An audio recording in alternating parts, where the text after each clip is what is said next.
Swayze. He's done a lot of pop. For sure he has. Less than Wilt Chamberlain. But who hasn't? Well, do you think Wilt ever or he just... We have to... Jesus Christ. This is unbelievable. So much sexiness in these podcasts. Yes, welcome to Bad Movies and Beer, a podcast. I'm Nolan. I'm Cooper. You think we should do that again? No, we're good. Today we are talking about Patrick Swayze because we just watched Point Break. Yeah, man, that wasn't the introduction I was going to do. I was going to ask you if you're more of a Johnny Utah or a fucking Bodie. Who do you identify with more in that movie? Holy shit, it's probably got to be Johnny Utah, which saddens me so much because he's like a way less cool character. For me, Bodie's whole like freewheeling spiritual thing that's not me, man. I'm such a rule follower, man. Like when he threw away that badge at the end, it crushed me a little bit. Oh my God, spoilers, just right into it.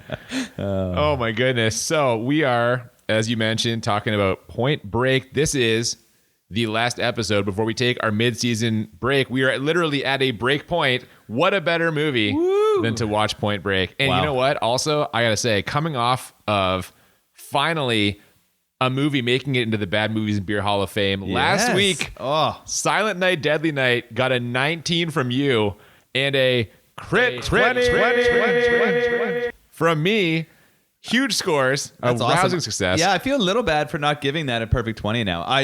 I just couldn't say it was bad enough. That's how much I liked that movie, which was a problem, right?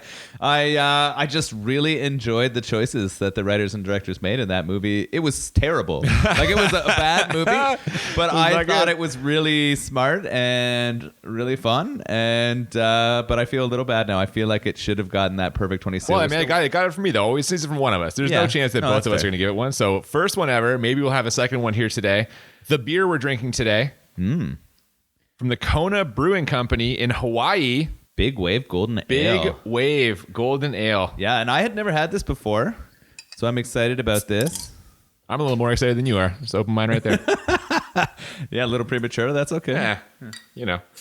So you've never seen Point Break until we watched it today. Yeah, first time with Point Break. You've never had Kona beer before. First time with Kona beer, so it's exciting.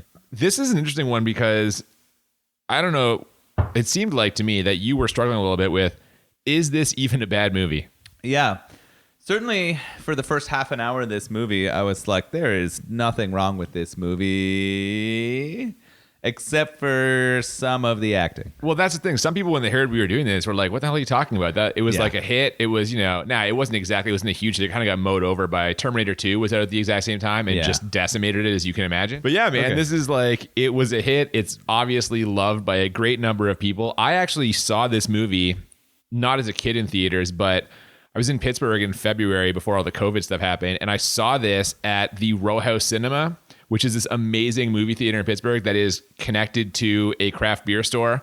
And you can drink beer while you watch the movie. They have like taps there that you can buy anything from the beer store. They speed chill it for you. I feel like our podcast should be sponsored by this place. My God. It's incredible. And like, if you're ever in Pittsburgh, you should go. It's great. And they happen to be, it was Keanu Reeves week because they show kind of like older movies. Yeah. And so we went and saw Point Break. It was fucking great. Like, the atmosphere in the theater, people are just having a great time. I'm sure the alcohol played a part in this, but everyone's laughing at like great. Keanu Reeves. And just, when COVID is like kind of cleared, like when we're kind of good, we need to plan a road trip down there for, I think, a B&B episode. Oh my God, 100%. That would be thrilling. We'll see what they're playing. I mean, hopefully they make it through COVID okay, because it's a really cool business and like just a great place to see a movie and have some beer. So big shout out to Row House. And yeah, man, like seeing it in the theater then I think it almost would have been better than seeing it like when I was a kid, because at the time, even when this started, we start with this, some sun-drenched waves and some dramatic music, and you were like, is this a fucking drama? Like, how serious is this movie? It started like we were feeling on a serious tone, and we almost get that pretty soon, or pretty close to that too. The surfing's not serious, but then they introduce our main character here, Johnny Utah. Holy fuck. I think that was the first ridiculous laugh. I start to figure out really quickly, I'm like, is this a fucking cop surfer movie? Yeah. And yeah, it is. Although he's not a police officer, he's a new inductee into the FBI. Yeah, we see him at the shooting range just mowing down targets, and he hits them all. According to the guy there, 100% Utah, which is just like great. Johnny Utah. This is in like the John Matrix Hall of Fame of ridiculous names. Oh my God. And then we get introduced to the maybe most annoying acting performance of the entire movie, which is saying a lot. Oh, his boss? Yes. Holy fuck. Yeah. So the new boss, his new boss in LA, played by Dr. Cox from Scrubs. It's John C. McGinley, or is it just John McGinley? I can never keep track of who's whatever. Yeah. He's there. He's basically just the drill sergeant. He's yelling at him, tells him he likes his agents not to drink, not to smoke. They got to eat healthy. And Keanu, there's so many good fucking lines in this.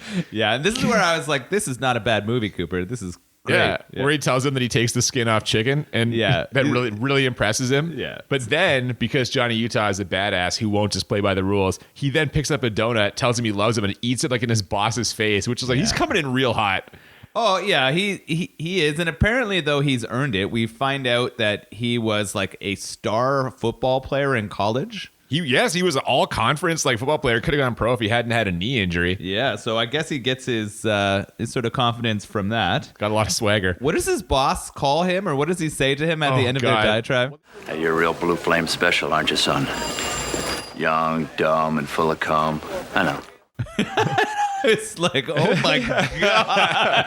Yeah, man. And then you ever express that to somebody? No. I have never, ever accused someone being full of cum. That's a weird thing to say. It's almost like a compliment, I think. Well, does it mean that he's hasn't came in a while? I don't know, man. He's in sexual need? Or I don't think young people hold more semen than older people. I'm not sure. We're gonna have to get a urologist in here to explain. Are you a urologist or who the fuck knows? Yeah. Man alive. And then he tells him that, they must have been an asshole shortage since they sent Johnny Utah there. But as he's walking away, Utah's like, not so far, because he's the asshole. So, oh my God, man. Also, this is so great. We're just firing on all cylinders here immediately, because then Johnny Utah meets his partner / mentor. Yes. And it's Gary Busey. Yeah, so good. Angelo Pappas is the character's name, and it's Gary Busey. He's doing some diving training. He's blindfolded, and as he's blindfolded, he's ranting about this bullshit. He calls him a blue flamer also. Yeah. This new partner he's got, and as he's saying this, Johnny Utah walks up and hears it, is like, oh, can you believe this shit? And he's like, I know. And then he realizes it's him, and they immediately bond. Yeah, of course. They were best friends for life instantly. Yeah, and from there, we cut to the first bank robbery that we're seeing of the ex-presidents. It's 4 dudes in president masks: Ronald Reagan, Richard Nixon, Jimmy Carter, and for some reason, Lyndon Johnson. Yeah, weird pull. I'm like, they don't have a Gerald Ford mask, because that would be chronologically. Yeah, it was a strange pull. I agree. Also, you know what? I would never, if you're like, was that Lyndon Johnson, that mask? I have no fucking idea. I had no idea. No idea what I he looks like. recognized Nixon and Reagan. Sure. And that was it. And Carter? You didn't recognize Carter? I was a little bit sketchy on Carter. All right. So we see they are a very organized, effective bank robbing team. They stick to the cash drawers. They avoid die packs. They're in and out in 90 seconds. And also, they seem to be they're having fun. We find out that they have robbed 27 banks in 3 years. They are the best bank robbers that Gary Busey has ever seen. But as he's talking about this, we see Gary Busey kind of getting made fun of by some of the other agents. Yeah. Apparently, he has this crazy theory that these guys are surfers, okay? Because they have tan lines, and the counter was scuffed, and the scuff had a mixture of sand and the wax that's commonly used on surfboards, and all their robberies happen in the summer. Now, he doesn't give this theory up right away. First, Keanu Reeves has to kind of fire him up a little bit in an extremely dramatic scene at the crime scene. Listen, you snot-nosed little shit! I was taking shrapnel and K-Sod while you were crapping in your hands and rubbing it on your face! You mad? Yeah, I'm mad! Good and mad! Yeah! What do you want to do about it? Feels good, doesn't it? Like you're still alive, right? Yeah! He does a you mad bro. This was the first... Yeah. I think this is the first time You Mad Bro ever happened was in this movie. Yeah, I can see that, yeah. And then Busey gets yes and then starts explaining to him the crime. Keanu basically figures that Gary Busey is a burnout. He's given up. He's kind of whatever. Yeah. But no, this gets them all fired up. They're going to catch these guys. and they celebrate by both pretending to surf and going, whoa. Oh, God. And neither can surf clearly at this point. No, they've got a plan, though. Keanu Reeves is going to go undercover, but first he's got to learn the moves. They figured probably better to send him out than Gary Busey. Yeah. Fucking 45-year-old Gary Busey trying to mix it with the Oh, my like God. that Steve Buscemi 30 Rock fucking meme. Hello there, fellow kids. You know, where he's like... It would have been, I don't know. Yeah, This man. might have made for a better movie. Oh, God. It would have been a lot harder to take it seriously, for sure. It would have been funnier Yeah. for sure. So he's going to learn the moves. How hard can it be? Well, we get a smash cut to him just getting his ass kicked by waves. He's terrible. He almost drowns, but he's saved by a lady named Tyler, who is played by Lori Petty, who I assumed you would know from A League of Their Own, but no, surprisingly, you know her from, Tech Girl. which is batshit crazy to me. Of I all just the heard her movies voice to know her and I from. was like, yes, this is the woman from Tech Girl. And you've I was seen that so movie. excited. I own that movie. Oh my God, that's incredible. We can 100% watch Tank Girl. In fact, we will. I promise you now. We will watch Tank Girl because that's crazy to me Yeah. that you own and love Tank Girl. Yeah, that's awesome. Holy shit. That's going to be something. Anyway, she chides him for being out of his element. You know, he's going to get himself killed and, you know, he shouldn't be out there. He's a real amateur dick face. This comes up again later as well. It was hilarious when the two of them have their first sort of like conversation together. It's just bad actor meets bad actor, and Tears on the Water is playing in the background. I'm just laughing my ass off because that's what's gonna come. I feel They're like setting it, the right? tone, man, for sure. Oh, God. Later on, he watches her get changed and snags her license plate, runs through the old database, finds out that she's got a criminal background and her parents died, which he thinks is great. He can use this to get in with her. So sure enough, he finds her and tells her that his parents died and he did everything for them. And trying to learn how to surf, that's for him. And he convinces her to teach him. Yeah, and it's so hard to believe the story that he puts on that I can't believe she does, right? Like if it wasn't for the sake of moving this movie forward, she would have like just walked away from him immediately. But you know what? If she can do her own background check, a lot of his things are facts. Like he did go to law school. Yeah. He did play football, right? And if she True. can, and if we meet very sensitive people who recognize him as a football player. Yep. So it's going to lend credence. Like most good lies, it's built on a small amount of truth. So she takes him out to go learn to surf. She does, and he's not doing great. The next morning, people are laughing at him, but he and Tyler are bonding, and by the end of the day, he's learned some stuff. And also meet Bodhi, who is basically just like king of the beach. He's a surf god. We get the slow-mo of him just carving up these waves. She tells Keanu that he's a searcher, and he is searching for the ultimate ride. I think she also describes him as a modern savage. Okay, yeah. It's like, holy cow. And yeah, they definitely try to build up the badassness of It's him just in this trailer movie. bait. They're just Oh my throwing God, out these yes. trailer Yeah. bait lines over and over again. The ultimate ride. So we go from him searching for the ultimate ride to a beach football montage in leather. Well, yeah. Oh God, I know. Well, it turns out he knows Tyler. Yes. Knows Tyler. Wink, wink. And as he's kind of meeting Johnny Utah, they're sizing each other up. Some of his friends, Bodhi's friends, are throwing a football around and they throw it in that direction. Utah makes a nice catch, which makes sense because he's a former football guy. Yeah. And we cut to, like you said, this night football action sequence. Half the guys are wearing jeans. A couple of them are wearing like leather vests. Yeah. And like Tyler's playing in her bodysuit. Of course, in this football game, Johnny Utah just shines. He's throwing these, great passes and chases Bodhi down. Now, sorry, when I say he's throwing these great passes, he's not good, man. He's not good. Well, they don't actually show any of the results of his throws. I think it's a lot of quick cuts. You were saying to me that they hired someone to professionally teach Keanu to throw a football. Yeah, apparently he can't throw for shit. He's and it awful. was a struggle, right? Yeah. Like it didn't happen. Like I guess the guy who they brought in to train him at some point just threw his hands up and was like, "You guys are gonna have to edit this shit." And that's what they do. So which is worse, is acting in this movie or is football throwing? Well, in this movie, it's his acting because they cut out the throwing. But I think in real life, it's probably a real tight competition. Yeah. So he shines in this game. Bodhi turns out knows who he is, recognizes him. And after that, and he kind of impresses the other surf guys there, he's pretty much in with that gang. I guess, college football in the States, pretty big deal. And so even though you'd think these surfer guys would be like, organized sports, fuck that. They're all like, whoa, all conference. Like, Yeah. I don't know, maybe. It did get him an in. I don't know. He tackles Bodhi really hard, and it looks like they're all going to fight him, but instead they sort of stick up for him. Bodhi's down with it. Yeah. He's down with it. He got tackled by Johnny Utah. He's going to tell me about that for the rest of his life. The next day, Johnny Utah is getting yelled at by his boss. He brings his surfboard into the office in what is just a hilarious fuck you to his boss. God. But they've got a lead because a hair from one of the robberies contains traces of elements that are found in waste spills that happen in certain beaches. And so if they get more samples of hair from different beaches, they can figure out which beach they surf at, because it turns out that surfers are territorial, see? Yes. So I didn't know that about surfers. Well, this is sweet. They start using science and surf knowledge to Yes, crack sir. the case. They have to go to those beaches and start ripping hair from surfer dudes. Yeah. We get a little mini montage here. It's really just two scenes. They're very short, though, where both Gary Busey and Keanu Reeves, under the flimsiest of pretenses, like steal hair from surfers. Oh God, man. It's so silly. It's really bad. And Reeves is trying to put on his surfer dude persona as he's doing How is he it. so bad at that? It's so bad. He's You think so he bad wouldn't at have it. to learn to do it, but Just he talk normally. can't. Yeah. Oh, jeez. Anyway, they find a match. It's a Latigo Beach. If I'm saying that correctly. Yeah, I think so. Which I love it. He's just like, oh, it's a good beach. Nice point break. They work in the title. I'm just like, yes, sir, we did it. There was a point for Love Cooper. when that happens Yeah. every time. Yeah. So then we see that Keanu's out there surfing on this beach, trying to scope everyone out. He's not making any friends. We get the impression this beach is kind of a little bit out of his league, because he's kind of stealing people's waves and getting all crisscrossed. At one point, him and some other dude collide.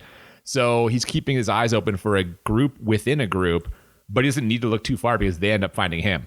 Yeah. So when he crashes into that other guy punches him in the face and then cuts his board free. And then they find him in the shower, that guy and three others, and they decide that they're going to teach him a lesson by beating the shit out of him. Yeah, so these guys have really weird and interesting names. One of them is called War Child, and one of them is Bunker. I forget, they have all these little catchphrase names. But they end up getting a little scuffle here. He's getting his ass kicked. They're fucking him up pretty bad. Oh, yeah. All of a sudden, Bodhi saves him, tells him to back off, and they don't really back off, so they get in a fight anyway. Bodhi and Keanu Reeves end up just clearing out this gang. No Yeah, problem. Just beating the shit out of them. Yep. As they're walking away, Gary Busey, who's concerned because Keanu isn't answering his walkie-talkie and doesn't have his gun or badge, almost blows his cover, but he recovers nicely. He's doing a pretty good lost dad routine. You did a great job. Actually, Gary Busey was pretty good in this movie. I will You say. defend him in everything. You defended him in Predator 2 and you defend him in this. Yeah, he was great. But I agree. He's enjoyable. I did a good job of this. So it turns out that these guys are into some shit. And, Johnny Utah inquires if it's illegal shit. Bodhi doesn't really know, but he explains the spiritual side of surfing to Keanu Reeves and how these guys are not down with the spiritual side. It's a real eye-opening moment here. They're for down Utah. to get radical, but they're not spiritual at all about the surf. That's all they're down to do. Yeah. Yeah. Johnny Utah and now Gary, they think they found their guys. So they're working on getting a warrant to check these guys out. In the meantime, Johnny Utah goes to the party with Tyler, and this is quite the scene of this party. There's some dancing, slow dancing to some music with some tequila shots and making out with women. Someone's spraying flames out of their mouth. What do you call it? Oh, yeah. You got a fire eater. That's what it was. Yeah, there was a fire eater as a part of the crew at the party. And then they sort of transition out to the beach, which I guess you expect from a surfer movie. Yeah, we get some surf stories. They're kind of comparing, biggest wave and all this stuff, big wave riding. And was that an innuendo? Oh, Did you get a little? Man, I don't know. They ask him, they argue about what the biggest wave on the planet is, and this is where Bodhi predicts there's going to be a 50-year storm in Australia next year. It's a twice a century occurrence At Wells. And he says, in talking about this, Tyler's these big wave riding is for idiots, it's macho bullshit, too much testosterone, and his response basically is, You want the ultimate, you gotta be willing to pay the ultimate price. just man alive. Yeah, so they're setting something up here. No foreshadowing at all, I don't think, on this one. No. And unsurprisingly, all of Bodhi's gang is up for it. They're so up for it. Tyler writes them off as a bunch of goddamn adrenaline junkies, and she's worried that Johnny Utah is going to kind of get sucked into this world. Yeah, she doesn't want this guy who she's fallen for pretty hard pretty quickly to become like those others. Now it's time for some night surfing, Yeah. which I gather is more dangerous than day surfing. Yeah, I would think so. You can't really see as well, and figuring out how to hit the waves or pick up the right ones is probably pretty dangerous. It's a very logical explanation. Yeah. I like it. And you know what? Johnny Utah is worried about this too. Luckily, Bodhi kind of guides him, and they have a nice conversation while they're surfing, which I'm like, is that even possible? Yeah, this is crazy. So he has a mentor at work. So we got this guy who is an not professional, a really good college athlete, gone to law school, now going to the FBI. He's being mentored by his FBI buddy mentored by a surf woman who's now becoming fond of him. Yep. And he has a spiritual guidance mentor. He's just open for business in terms of mentorship, I guess. This guy is just growing Johnny by leaps Utah and bounds. He needs so much guidance. If only he had an acting coach at the same time. That's the guidance that he needs. Yeah. This is the one thing he doesn't Holy have. shit. And Oh, I mean, man. I love Keanu Reeves. I've enjoyed many of his movies, but the way he delivers any line in this movie is laughable. Much like when we watched Conan a couple weeks ago, and we were like, you can tell Arnold Schwarzenegger is still trying to figure it out. Yeah. This is pretty early in Keanu Reeves' career, and like, let's be honest here, no one's giving that guy a Best Actor Oscar, and even now in 2020. But back in 1991, like, he's still getting his legs underneath him a little bit. I mean, he was pretty. I guess he'd done Bill and Ted before this. Both of them. Yeah, and those were popular, but he was not a good actor in either of those films. Well, they weren't asking him to do a lot No, either. Let's yeah, be honest yeah, here. exactly. They're asking him to do a lot more in this movie. Maybe he wasn't ready. Too much much, like the too surfing, much. he wasn't exactly ready for it. Yes. So the other guys in Bodie's gang, they go to grab some food. Johnny Utah stays behind with Tyler, and they're out there floating and just talking in the moonlight, gentle waves. She gets a little cold. Oh, yeah, it's cold, but not for long. He's gonna warm her I was up. gonna say, pretty soon it gets real warm. They have a little ocean/beach sex. We don't really know which, or maybe a little bit of both. Starting one, finishing the other. Yeah, I don't know how I feel about beach sex. It sounds like a lot of sand. That'd be the worry. Yeah. Yeah, I don't enjoy sand. I choose in that face-off. I'd choose the ocean. I'd go Yeah, for the ocean all right. sex compared to beach sex. Yeah. I don't know. I appreciate you divulging that. Well, it sounds like you're leaning that way also. I would choose the board over both of those things. This is all going to be an edit. Yeah. Oh, it'd be like having sex in a waterbed, probably, right? If you're on the Yeah, surfboard. there you go. Okay. The next morning, Johnny Utah wakes up on the beach and realizes he's late for the raid on Warchild's house. The warrant has come through. Oh, fuck. That raid goes about as bad as a raid can go. Oh, my God. They are not prepared. It's not much of a raid. It is Johnny. Well, first Gary Busey goes and knocks on the door and pretends he's missing his dog this time. Yeah, Johnny's kind of hiding at a back door or no, he's not the back door. He's at like the side window. Yep. And then two other FBI agents. So there's no one really prepared to a raid on a house with four guys. It's even strength. There's four of them. There's four of the guys, except the guys have a couple of women in there who cause a lot of trouble in this raid. And a lot of automatic weapons. Oh, God. They're sitting on a giant cache. Like the one in Maximum Overdrive. They just have tons of giant guns. This goes badly. There's tons of shooting. Johnny Utah gets his ass kicked by a naked woman and then almost gets his face taken off by a lawnmower. Yeah, this was a weird sequence. Like, he gets beat real bad, fights another guy, and then, almost gets his face thrown into a live lawnmower. That naked woman was a Hellcat, man. She took him down. She one of the other agents. She stabbed She's another got a lot agent of in the fight in her. back. Yes, sir. I don't know what's going on there. The point is, this is not great for his first ever raid. It's No, not going well. It goes horribly. And then we find out that not only did it go horribly, there was a plant in that house. Yeah, a DEA agent is already undercover there, played by Tom Sizemore. Yeah. Nice little cameo. And now there's already a debacle, in front of the scenes. Now it turns out behind the scenes, they've also ruined this because they've blown his entire operation. And it turns out these guys are not the bank robbers. They can't be because when one of the banks got robbed, they were in Florida. So that one's not going to track. I mean, he did figure out that they were bad dudes and they were running drugs and other stuff. So taking them out probably wasn't a horrible thing. Except the DEA already knew that. They're trying to find the connection. So he really blew it They here. didn't get the suppliers, Utah so he has screwed up hard. He screwed the pooch, as they say. Yeah. So then we transition. Well, it's the next morning. We found he's in bed with Tyler, in his bed with all black sheets, which is It's a dicey proposition. We both questioned that. There's a lot of stains that would show up on black sheets. That's not a good choice, I think. Black sheets are a tough one. So he gets woken up, and who's there? It's Bodie and the boys, and they are going to go for a little morning surf because there's some big waves breaking out on whatever fucking beach we're talking about. Yeah. They go out there, and as they're all surfing, one of Bodie's gang pulls his pants down and moons the other one, which is what one of the robbers did in the video. That's how Gary Busey noticed the tan lines, put his surfing theory together. As soon as Keanu Reeves sees this guy moon the others, he puts it all together because he's like, I know that ass. That's the ass from that video footage that we were watching. Well, earlier. I mean, the fact that he hadn't put together that Bodie's gang was the gang before now is shocking, right? I guess in the timeline, it hasn't been that long he's seen that, but it's clearly they're crazy close. They're crazy sophisticated. They live on the edge, and they travel to all these crazy places and need funds to do so. I think they would have been pretty quick to pull that one together, maybe. I don't know. Maybe you should be working for the FBI instead of Jonathan clearly Utah. better than Johnny Utah, probably.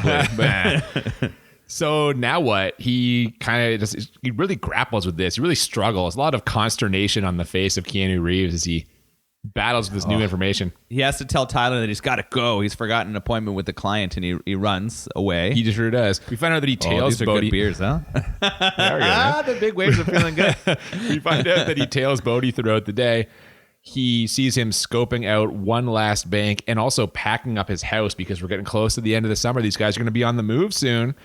And so, seeing him scope the bank out, they've got the next target. So they're there to do a little stakeout, him and Gary Busey. It's interesting that they didn't tell anyone else at the FBI that this was happening. I guess they were worried about it going as bad as the other one. I was going to say, probably at this point, they're like, you know what? You're on timeout for now, Utah. We're not sending out more guys for you to get fucking stabbed and ruin another operation. But if they had, it would have went a lot smoother. Oh, for sure. Yes. He and Gary Busey are scoping this place out. They decided to take a little lunch break. Gary Busey inexplicably asks him like 5 times to get not 1 but 2 meatball sandwiches. This is fucking hilarious. Utah, give me 2. Yeah. And then he regrets not asking for a third because he was hungry enough to eat the ass of rhinoceros. Apparently they're really good sandwiches, man. It was great. While Johnny Utah is retrieving the sandwiches, though, this car pulls up. The ex-presidents get out. They're robbing the bank, which, they're a little slow on the uptake here. Utah and Busey are really sticking the landing on those sandwiches. Yeah. They come out. The bank robbers do. We get a little car chase, which is great. It's a great action scene. They've got those boxy, like early 90s style cars. These old Lincolns chasing each other down the road. Yeah. It's just hilarious. The ones that when you turn a corner, all the hubcaps fly off. You see it happen.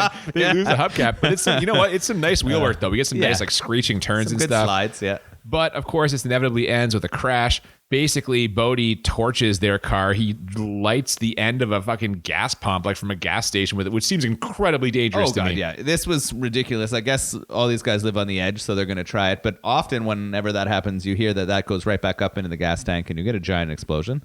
But it is Hollywood. It is. So he makes a makeshift flamethrower, torches their car. And while it takes a little time to do this, Keanu Reeves catches up to him. And we get a foot race. Yes. Because now Bodhi's separated from the rest of the guys. And this foot race is actually also a great action sequence. This is probably like the tightest, best 5 minutes of this movie, this car chase foot race. It's really well done. Like it's shot really well. The chase is fun. There's like a couple humorous elements with people as they're busting through the houses. And at one point, Bodhi throws a dog at him. Patrick Swayze just throws a dog at Keanu Reeves. Hilarious. Yeah. So it's a pretty good chase. And then what happens after they sort of exit the houses and head towards a ravine? Well, eventually, yes, they can make it to like a ravine, kind of similar to the one that the truck chase happens in Terminator 2. Yeah, I was thinking exactly. Yeah. It's probably filmed in the same kind of area. I would imagine. Right? Probably a lot of those around Los Angeles. Bodhi jumps down, lands it, keeps running. Keanu Reeves jumps down, but he's got that bad knee that killed his pro football career. And sure enough, it goes out on him.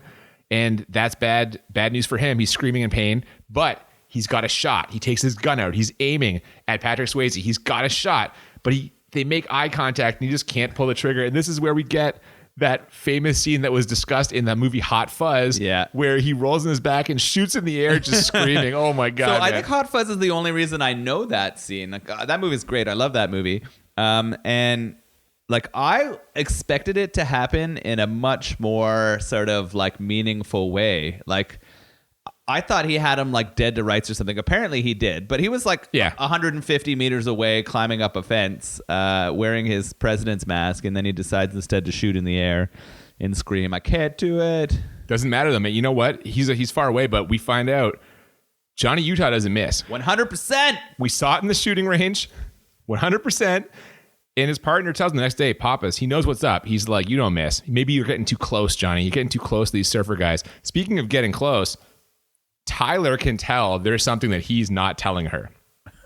And he really wants to, but he says, he tries to, he can't quite get it out. And he just says, man, this is hard. And I think he's talking about acting because Jesus, man, this is so terrible in this scene. I wrote that down too because his acting...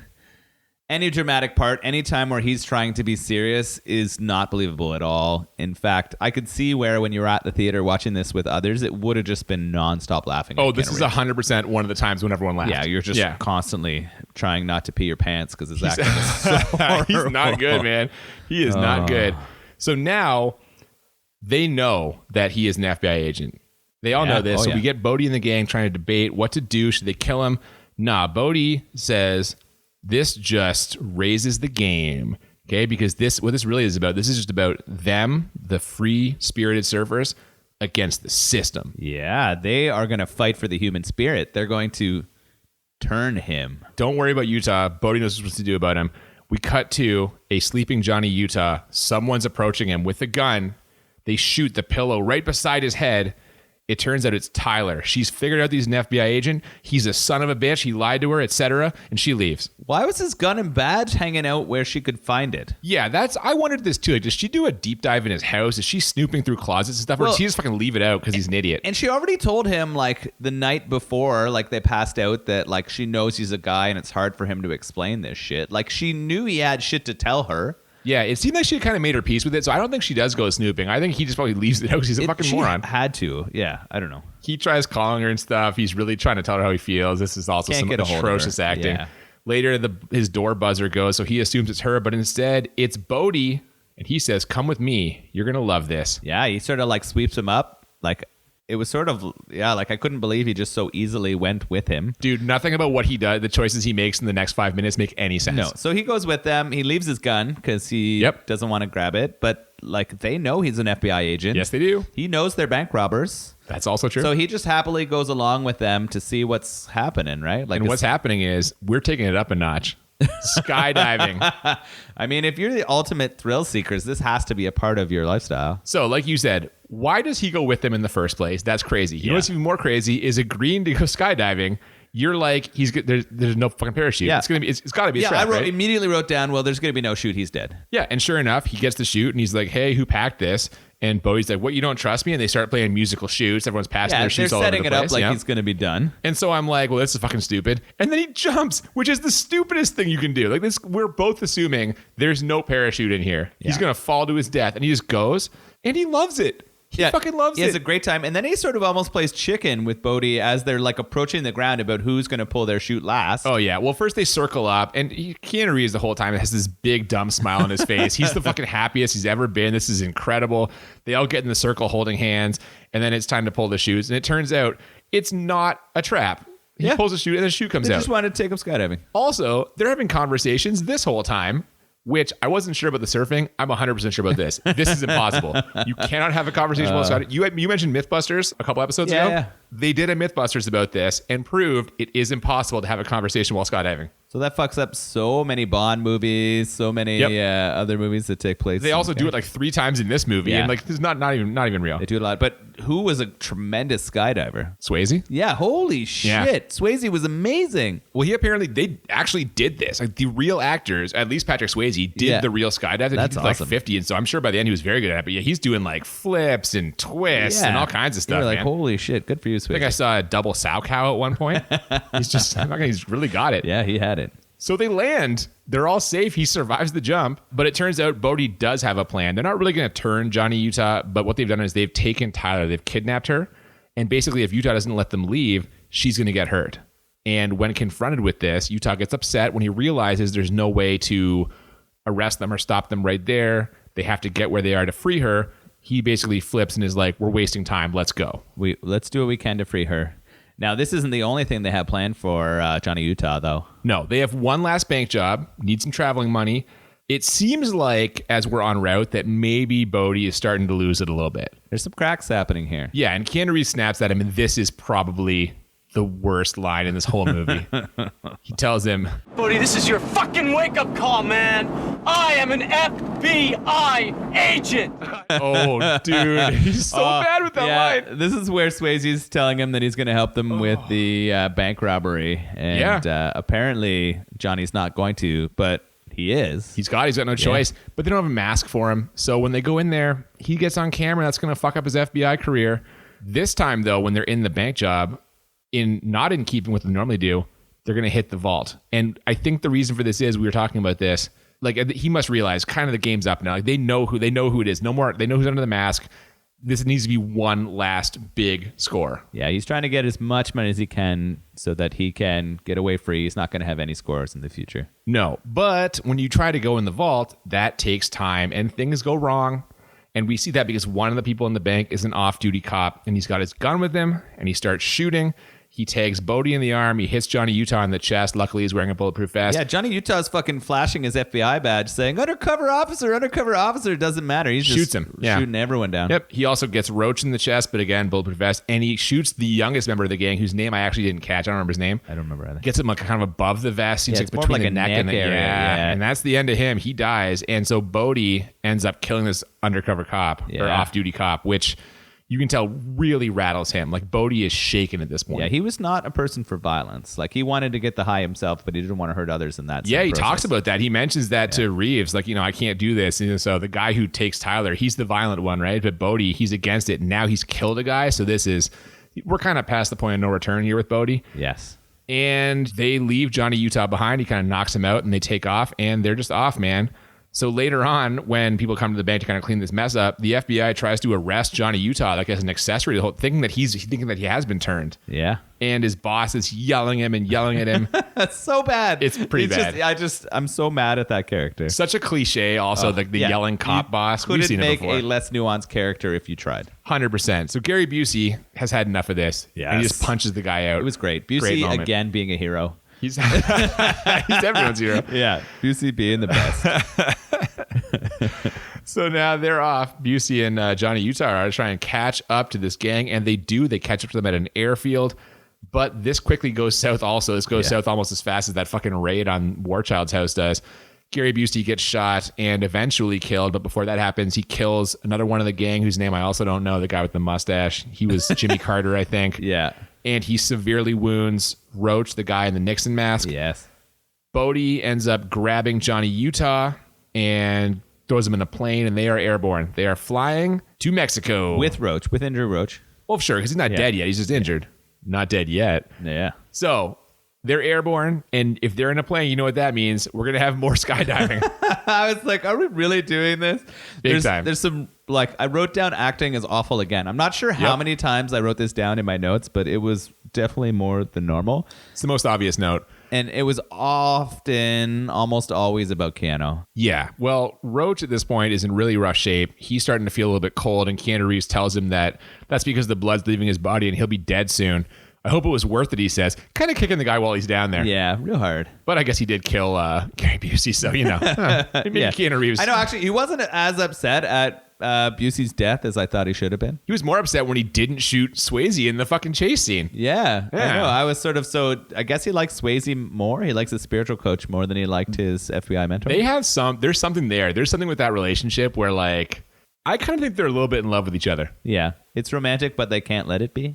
Something like that. I get that vibe. Yeah. So they're in the plane. Bodie ends up helping Roach out of the plane by basically just pushing him out the side and throws his increasingly lifeless body out of the side of the plane. We had to. It had all the money attached. Yep. Then Bodie jumps himself. Utah's in the plane. He throws a bit of a tantrum. Oh, so when he jumps, he basically says he's beating him, right? Like he says, I got you.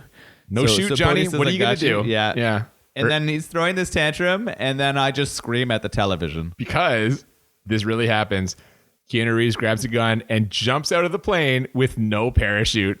It's really happening. I was like, I was kind of happy that it happened. It had to. I mean, the movie should have been over probably 15 minutes before this. Sure. It's stretching really long now, and I'm like, when is the conclusion? If he just splats the ground, this movie's got to be done, right? Yes. You actually predicted this earlier. The first time, you're like, you can jump out the plane with no parachute and survive. I did predict that was going to happen. Yeah. I just thought it was going to be the first time they went up the plane. Nope. It's this time. And we get a little bit of an air chase. He's trying to catch up to Bodie in free fall, which he does.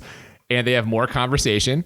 And they also have a very late parachute pull after a bit of a standoff. Who's going to pull the chute? Johnny's got to drop the gun to pull it. Yeah. They pull that chute late, and they have a rough landing. Yeah, it's a big tumble they take because it just sort of slowed them enough that they didn't splat. Yeah, but Johnny Utah fucks up his knee again. Oh, yeah, it's already injured. Now it's real injured. Yeah. So Utah's fucked. They see Roach, and Roach I guess he lived long enough to pull his chute, but not much longer after that because he's just dead on the ground. The money's kind of blowing around in the wind.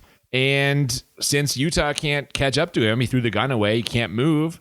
Bodie's just kind of in the wind, man. He's free. First, he releases Tyler, and then they grab the money and Roach's body, and he jumps in the Jeep with the guy who kidnapped Tyler, and then they're gone. And we were like, how does Johnny Utah get out of this desert? Yeah, so Johnny Utah's there in the desert with a fucked up knee. He's there with Tyler, who's wearing just a white negligee. Yeah. And you're like, this is not good, being lost in the middle of a Mexican desert. Nothing's around. Yeah. So, but fast forward, apparently they're both alive. But again, how? I don't understand how. I don't know. Like the temperature of the desert, he's going to die crawling in the desert if like a rattlesnake doesn't kill him first. Even if they find someone, what are the chances that someone who will be like, oh my gosh, let me get you some help. Anyway, somehow Right, so they survive survive. at some point. And now we get a dissolve to Keanu Reeves driving in some very heavy rain. And we hear an Australian voice on the radio. And we immediately reach the same conclusion. Yeah. The 50-year storm. It's coming. We know it's there. It's funny this movie started in the rain and ends in the rain too. He's just been soaked in both of those. He goes to the beach, but no one is going to surf in that weather. One of the locals tells him, it's death on a stick, mate. Yeah, that was a weird line. But sure enough. Yeah, they had to tell us that this insane waves and 50-year storm was dangerous. Yeah, for sure. And, Keanu Reeves lingers and he looks out there, kind of squints a little bit, and he sees one man who's not leaving the beach. He's standing there staring out at the waves. Wearing his poncho. And now we get a little reunion. Yeah. He walks up, throws the Reagan mask at Patrick Swayze's feet, and asks him, Do something, brah! Oh no. And then we have a bit of a diatribe between the two of them. yeah, well, he tells him. It turns out he's been one step behind him the whole thing. He's been tracking him for months. He keeps finding little clues. Passports and other shit. Just misses him by a little thing, but now he's got him. And Swayze's not going to go gently. They have a little beach tussle. Yeah, this is a pretty good fight. At one point, he Swayze kicks Keanu right in the chest, knocks him down, and then he jumps on top of him and starts choking him in the waves here. Yeah, he's going to drown him, but as this is happening, Keanu Reeves handcuffs the two of them together. Yeah, he can't run now. No, he can't, and Bodhi is furious. The Australian police are showing up. We get a helicopter and guys kind of charging the beach. Bodhi realizes he's just this is not going to, he's going to jail. This is it. It's the end of the road. But he begs Utah to let him get out there for just one wave. Just one wave. It's a once in a lifetime. Where can he go? There's cliffs on both sides. You can't paddle to New Zealand.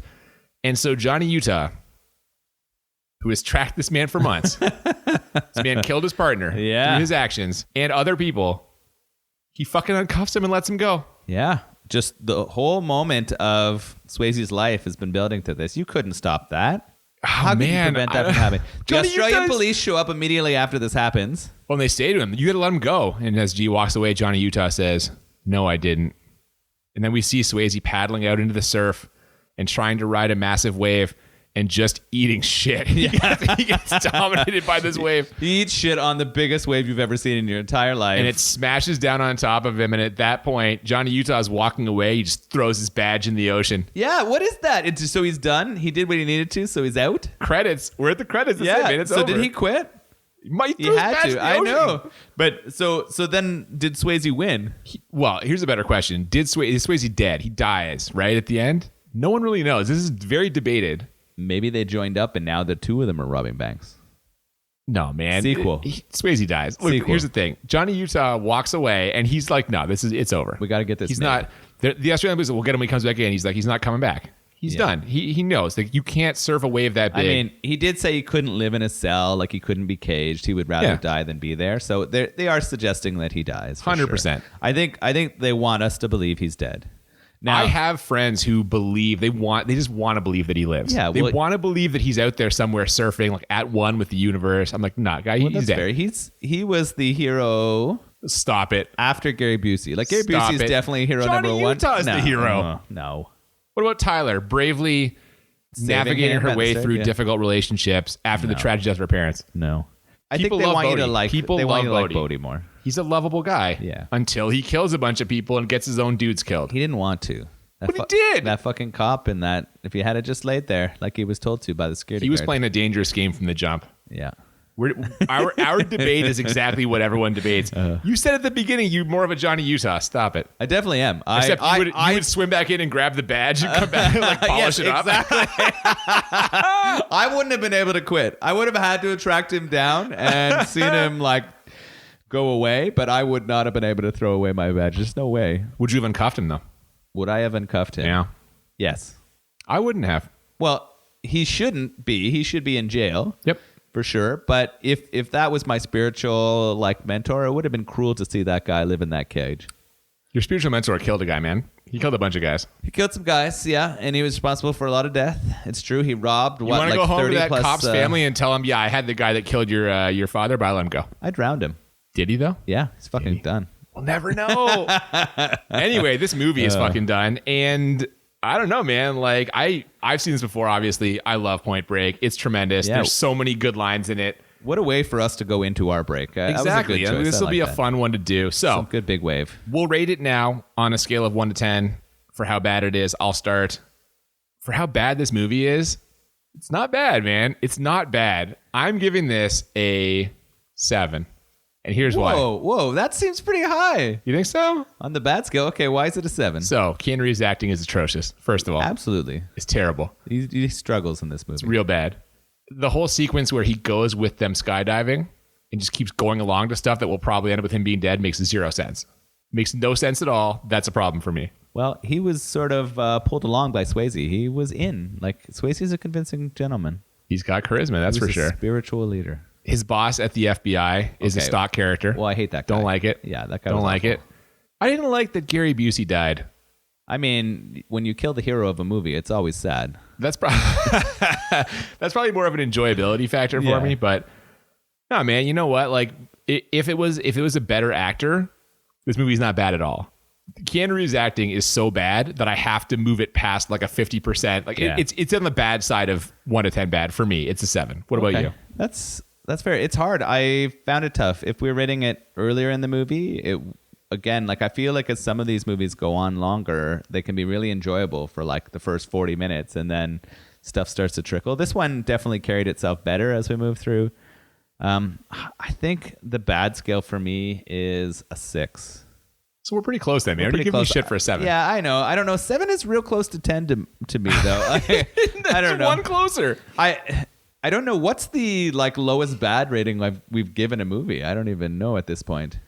I think it's a 7 or a 6. I feel like a 6. Maybe 6 was enjoyable for one, but I feel like there might have been a 6 in there. Yeah, and I think that's fair with this movie. Well, if you think about it, like 5 would be neutral. 5 is like not good or bad. It's kind of just there. Okay. So realistically, it's probably the second lowest bad number you can give it. Would be a 7. You'd be a 6. So. Okay. Well, I'm giving it a 6. So stick with that. Okay. How enjoyable though for you?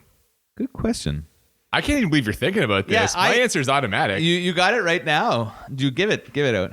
We're going to break the way this usually goes, though. Usually, you know it. It's a 10 for me. Wow. This is a super enjoyable movie. Even the part, I know you said it was a little long, and 2 hours is a little long, but there aren't really, if you ask me a point where it drags, I can't really tell you one. I feel like the ending dragged. I feel like there were lots of times they could have closed out the storyline between the surfers and the FBI figuring it out much earlier. Like, I feel like if they had have ended it right after the bank scene where they figured out it was them, I would have been okay with that. The extra stuff behind it, the like taking him skydiving again, and some of that other shit just pushed that kind of further for me.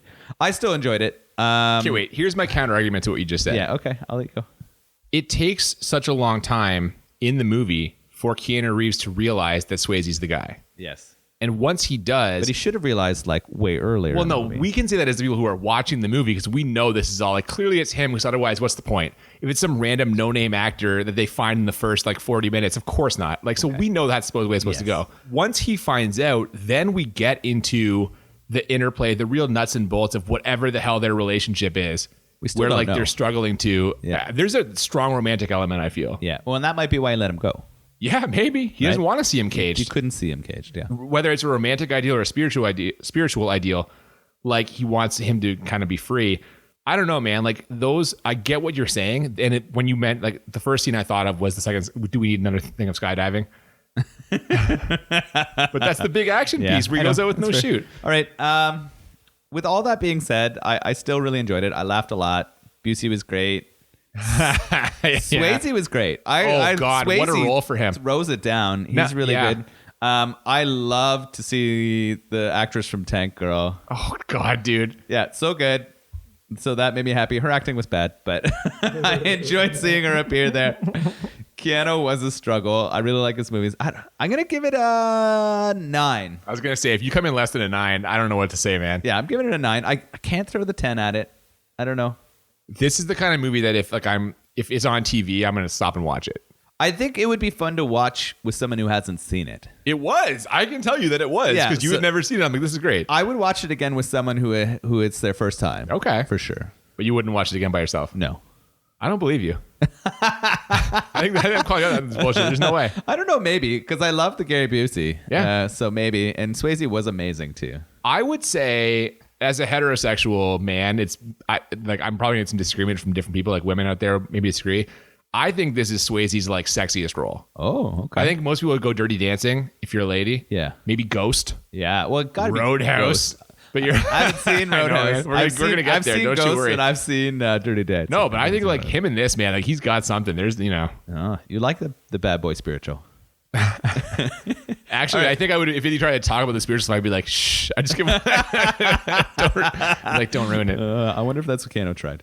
All right, Big Wave. Oh, love it. Yeah. Really good. Crushable. Yeah, very easy to drink. So we grabbed a 6-pack of this, and they're all gone. They're all gone. Yeah. No, definitely. Yes, so, sir. Easy to drink golden ale.